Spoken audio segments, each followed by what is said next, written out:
You know, I think working with the Nexus team, working with Google has taught LG many lessons, and all of them, as proof that they've truly learned lessons and used them, is in this phone, the LG Optimus G. Now, it's a quad-core phone, 4.7-inch screen, very, very nice resolution, fantastic 13-megapixel camera, good battery life.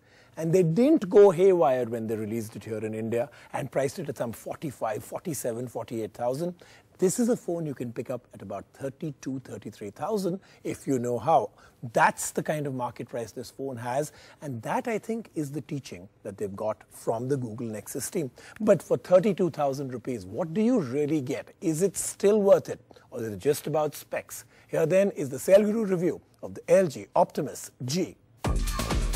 This is a phone that had stood up to be counted, and we had shown you a glimpse of it at CES in Vegas in January. And 2 months down the line, we have it with us in flesh and blood. LG for long has been the sleeping giant in the mobile world, but the Optimus G might just be the device that can awaken it from its slumber.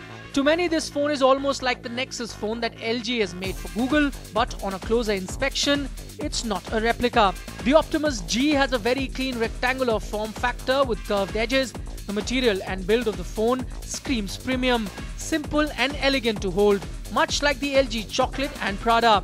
Yet the design has no standout elements at all.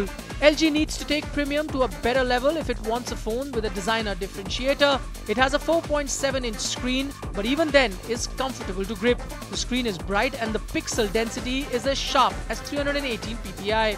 It flaunts Zero Gap Touch, a new technology that avoids glare, making the screen certainly boast-worthy. Below the screen are the capacitive Android keys that light up as you unlock the screen. The top houses the 3.5mm jack, the USB charging port at the bottom, and the volume control and the micro SIM tray on the left. The back casing of the phone is quite a fingerprint magnet. There is a 13MP camera with a LED flashlight. It can click pictures on voice commands as well. The continuous shot mode takes 6 pictures in succession. The phone runs on Android 4.1 OS and packs a super fast 1.5 GHz quad-core processor with Snapdragon's latest S4 chip.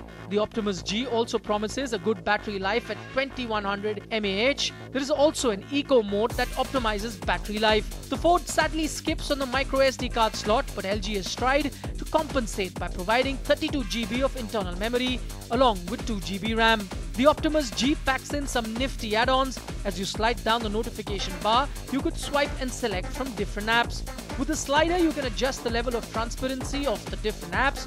So while you are reading an important mail, you could also send a text to a friend, and switching between apps becomes much easier. You can open apps within frames or windows and make them smaller or larger. So you can have 2 or even 3 apps on screen at the same time. As you pull down the notifications, you can easily access the Quick-memo to jot down notes or scribble over a screen snapshot and then share it with friends. The flagship LG product is priced at around 33,000 rupees, and for that we give LG a big thumbs up. With most flagship phones from companies arriving at 40,000 plus, this is an excellent price for an excellent phone.